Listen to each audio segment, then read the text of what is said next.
welcome to another episode of mine today, because today's video is all about the perfect van for you, because I know there's a lot of people out there who wants to start van lifing and they don't know where to start. And the first decision, of course, is how to find the perfect van for you. And I'm going to give you my experience that I had the last 6 months living in this model VW T25, also called T3. And what I love the most is that there are so many girls out there now who consider doing van lifing, and it's amazing. And as a female, I know how difficult it can be to get to know into cars, because that was kind of not my topic. I'm not saying that girls don't know, but I would say maybe some girls don't know as much as some guys do. And I just want to give you some questions that you maybe need to ask yourself before if you want to start van lifing. But let's talk about my car first. This car is almost 30 years old. It's built in 89. This car gave me a lot of pleasures and a lot of struggle at the same time. I would say old-timers, or at least this model, I cannot talk about every model, is definitely something for people who like challenges. Not only because of the space, because of the speed, and because also of the breakdowns. If you really want to have an old-timer, you really need to be willing to get your hands dirty and maybe to learn how to fix things. First of all, we're gonna put our old-timer here and a new car here, just so we have it visually for the differences between two cars. The question that I asked myself when I started to get the van: do you want an old car or a new car? It has pros and cons for getting an old or a new car. As you know, a lot of new cars, they are based on more electricity. Like you gotta be kind of an engineer if something happened, or you have to pay a lot of money to go to a mechanic at some point if something breaks down. So because I wanted to have that challenge, I wanted to learn, I wanted to deal with the cars and learn how to fix it and to build it, because older old-timer, especially this model, you can fix everything. I actually have like a book, and this book will actually describe every problem that car will ever have, all the explanation of what it might could be and how you could fix it. This definitely was one of my choices that I made that went through the old-timer car, because I wanted to have challenges and I wanted to fix the car because it just meant a lot to me.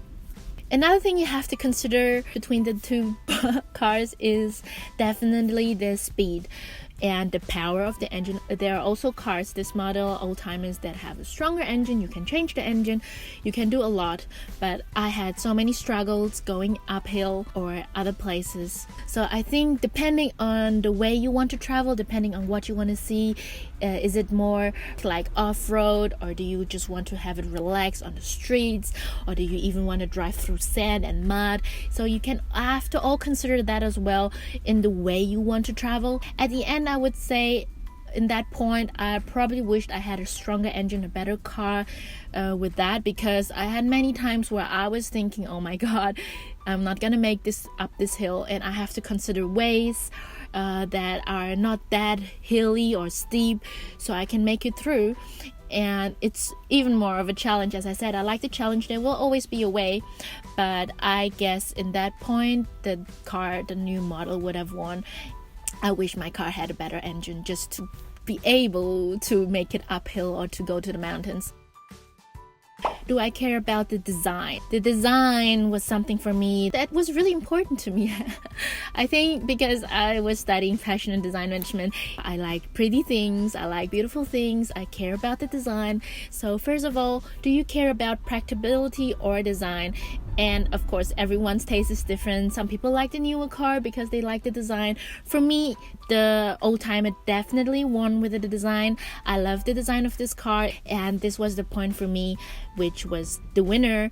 For me, the old-timer fulfilled. And then, how much space do you need? I think that's a big question that you need to consider, because if I was you, I would go through a lot of different vans and see how much space they have inside, so you can actually already imagine what you want to put in the in the van. Do you want to flip like a bed that you have to build every day? Do you want to have it spacey? Do you want to put a fridge? Or do you want to travel less and it's okay for you to just have the minimum, like a bed and maybe a cooking stove or whatsoever, which is basically just my car, because I don't have too much in my car and it was enough for me. I didn't need it so much. I didn't need it to build up the bed every day because I knew I was traveling by myself, so I wouldn't have so much company and not many people here in this car. And definitely a plus point for me with this model is the high top. I have a high top and a big roof. It's possible for me to stand while I cook, and I know a lot of van lifer as well, they have a kitchen inside or outside, depends what you like. Like for me, I want to have an indoor kitchen because if it rains, and I like it to cook inside. So for me, it's a big plus to have the high top because I can stand in a van and it's so comfortable because I don't have to like crawl up all the way just to cook an omelette or so.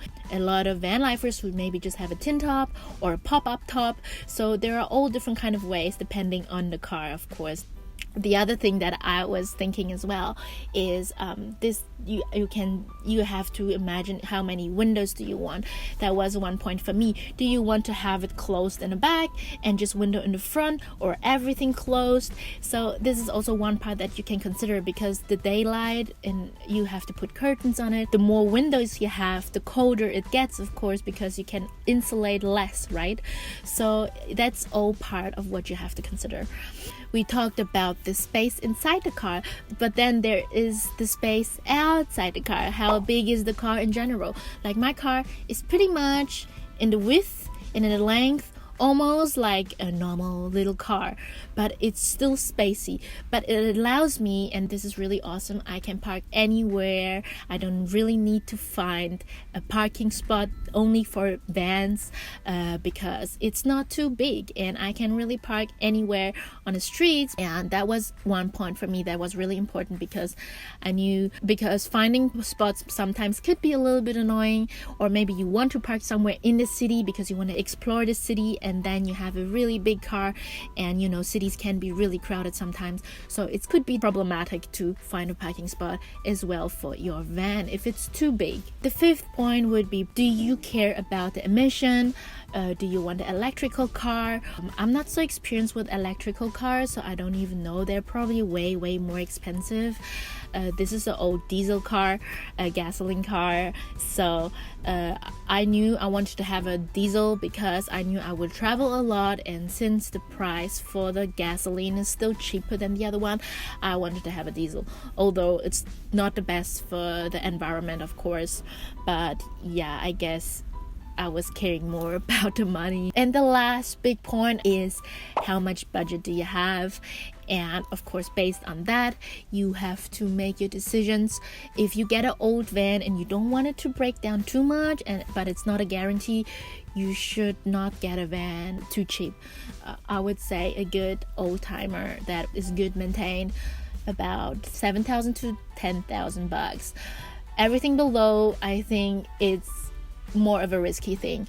But of course, especially that model is really hyped. It's really, people love this model. It's getting more and more in value, so it all has to, it's kind of a balance, you know. So I think you can get newer cars cheaper than the old models.